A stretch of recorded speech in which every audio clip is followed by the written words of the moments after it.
अभी डिप्रेशन ठीक हो जाएगा। हम आपसे कह रहे ब्रह्मचर्य पर दृष्टि डालो, ब्रह्मचर्य का सुधार करो, बुरे आचरण जो करते उनको छोड़ दो और नाम जप करो। अभी आनंदित ना हो जाना तो बताना। कौन सुंदर है? कोई सुंदर लग रहा है तुम्हें?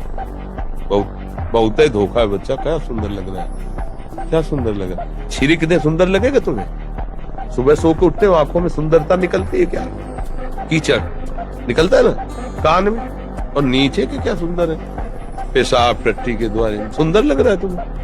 अखार के थूक दे अभी तो क्या, कैसा लगे? कहा है सुंदरता? कहाँ? चीर के देखो, छोड़ दो, मवाद निकलने लगे कुछ दिन में सड़के। वहां क्या सुंदर है? हमें बताओ क्या सुंदर है इसमें? पर आत्मविश्वास कम हो जाना नहीं होता है, ये कायर पुरुष का लक्षण है।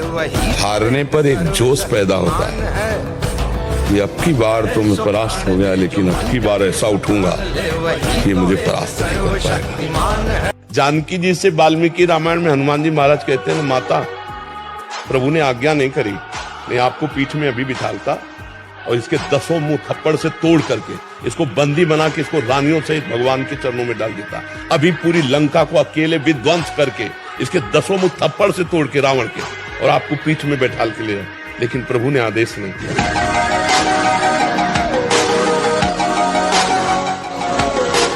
को कायरता मत करो, मेरे से तो होने वाला नहीं, मैं कर नहीं सकता, ऐसा नहीं।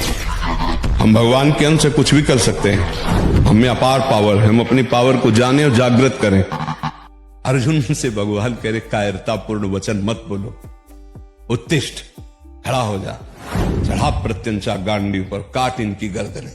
समझ, भगवान तुम्हारे अंदर बैठे हुए हैं, सब पावर है, तुम जो चाहो कर सकते हो।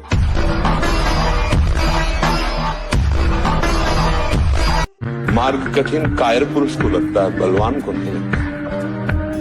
तुम कायर मत बनो। किसी भी कार्य को करने के लिए अगर हमारे हृदय में उत्साह है तो उत्साह हर कठिनाई को रोक देगा।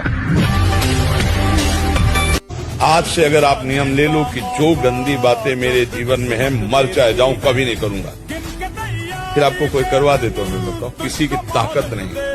हर कष्ट को तुम नाम है जैसे हजारों घाव लगे फिर भी दुश्मन की तरफ बढ़ता चला जाए, ऐसे लक्ष्य की तरफ बढ़ता चला जाए। हर कष्ट, हर बात में हम अविनाशी हैं, अविनाशी के बच्चा है, भगवान का अंश हूं मैं। फिर आगे बढ़ो। जीवन में जब तुम्हें समय मिले तब लगा के देखना 6 घंटे एक जगह स्थिति, फिर हमें बताना कि योग किसे कहते हैं। 10 मिनट एक जगह नहीं टिक पाएंगे। 10 मिनट तो बहुत होते हैं। मान लो राम, तो अब दूसरा स्फुरित नहीं होगा, 10 मिनट केवल राम ही स्फुरित होगा। और इसके लिए अपने लोगों ने पूरी रात लड़ाई लड़ी, न खाना न पीना, ऐसे खंडहरों में, काशी के घाटों में रहना जहाँ केवल कबूतरों की आवाज आ रही, मनुष्य वहां जाएंगे ही नहीं। तब वो दिमाग में पूरा बस गया, राउंड एकदम, जैसे वो जो चीज तो वही चल रही।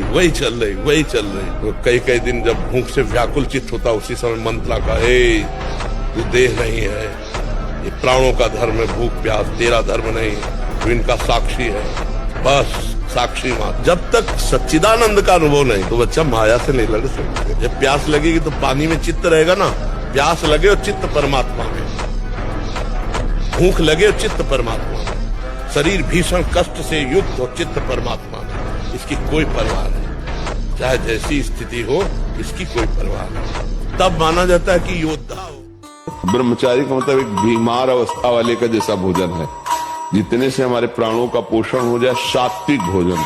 अब होटलों का भोजन खावे, खूब मिठाइयाँ खावे, सोचे ब्रह्मचारी रह जाए तो असंभव है। हाँ, मीठा आदि कभी थोड़ा लघु मात्रा में, खटाई तो बिल्कुल त्याज्य है, बासी अन्न त्याज्य है, अपवित्र स्थिति में बनाए गए अन्न का त्याग है। तब हमारा विचार शुद्ध होगा, तब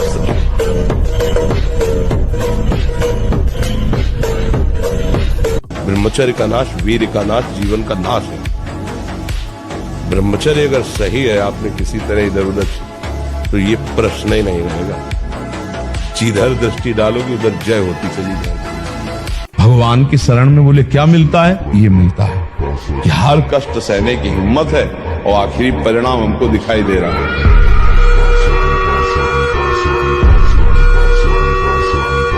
जितना आप ब्रह्मचर्य नष्ट करेंगे उतने आप कमजोर होते चले जाएंगे, चाहे गृहस्थ हो चाहे विरक्त हो। हमारी बात समझ लो, ब्रह्मचर्य नष्ट मतलब स्मृति शक्ति नष्ट, संकल्प शक्ति नष्ट, उत्साह नष्ट, विचारों में न्यूनता आ जाना, निगेटिव भाव के आप बहुत जोर से प्रबल वेग आ जाना, ये सब ब्रह्मचर्य की कमी से होता है। और आजकल ब्रह्मचर्य को बिल्कुल कुछ नहीं वक़्त की जा रही है। बेविचार प्रवृत्ति ही आनंद माना जाता है। 1 साल में आप बदल जाओगे, 1 साल चेहरा बदल जाएगा, जीवन बदल जाएगा। हमारी बात मानो, 4 बजे उठ करके शौच स्नान करके यदि 20 मिनट व्यायाम करोगे रोज, तो आप देखोगे वरदान की तरह काम करेगा। दवा कोई वर्जिश से बेहतर नहीं, नुस्खा है कम खर्च, बाला नसेन शक्ति बढ़े, फुर्तील है चोट न अधिक पिराए, अन्न पचे चंगा रहे। व्यायाम करो, शुद्ध भोजन करो, शारीरिक शक्ति बढ़ाओ, अभी आप बलवान बन जाओ। बलवान कौन है? दूसरा गाली दे रहा, आप सह गए उसे बलवान कहते, उसके थप्पड़ मार दिया उसे बलवान नहीं कहते। बल आप में क्षमा है तो आप बलवान हैं। काम को आप जीत रहे हैं, आप बलवान हैं। लोभ को आप जीत रहे हैं, आप बलवान हैं। दूसरा कोई बीमार पड़ा है, आप उसको सेवा कर रहे हैं, कोई चाह नहीं, ये आप बलवान हैं। तो सब क्या मुर्दे जैसा जीवन, जो इंद्री जैसा चाहे वैसा डाउन कर दे, जैसा चाहे वो हमें शोक दे दे, दुख दे। थोड़ा सा साहसी बनो, तुम भगवान के अंश हो, तुम कुछ भी कर सकते हो, कुछ भी।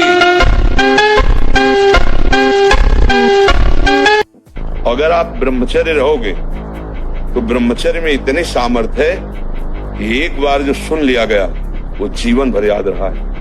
हम तुम्हें नियम बताते हैं, सुबह सूर्योदय के पहले उठो, जल पियो, फिर टहलो, शौच स्नान करो, फिर इसके बाद 30 मिनट व्यायाम करो। ये सब सूर्योदय के पहले हो जाना चाहिए। कुछ दंड बैठक, कुछ उछल कूद, आसन, प्राणायाम, व्यायाम और सात्विक भोजन। जिस समय आपके हृदय में कोई गंदी चेष्टा करने की भावना, उस समय कहाँ गया आपका विवेक, विचार, भगवत स्मरण कहाँ गया?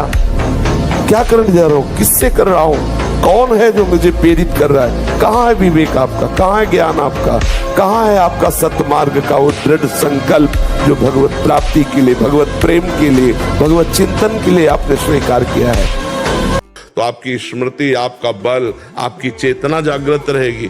बड़े से बड़ा दुख सहने की सामर्थ्य आती है ब्रह्मचर्य में। ब्रह्मचर्य अध्यात्म पावर पुष्ट, ब्रह्मचर्य संकल्प पावर पुष्ट, ब्रह्मचर्य सर्दी गर्मी बरसात पीड़ा इनको सहने की सामर्थ्य उसमें आती है। इसलिए हमारी प्रार्थना है कि अगर वास्तविक जीवन सही आनंद में जीना है तो ब्रह्मचर्य नाम जप,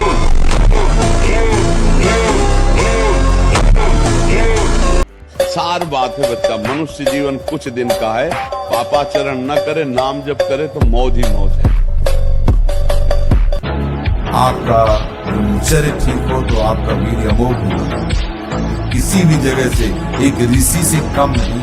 आपके विचार पवित्र, आप धर्मात्मा चले जाएंगे। आपके वचनों का प्रभाव होगा, आपके आचरणों का प्रभाव होगा। अब ये समझे में नहीं आता है कि जवान है कि बूढ़ा है। कपड़े जैसे बांस के डंडे पे कपड़े पहना के खेतों में नहीं खड़ा किया जाता, बिल्कुल ऐसी सीन है। गाल चिपके हुए हैं, जांघों में मांस नहीं है, छाती में मांस नहीं है, और अपने को मतलब विश्वात्मा स्वरूप समझ रहे हैं, अपने को अहंकार में बलवान समझ रहे हैं, विद्वान समझ रहे हैं।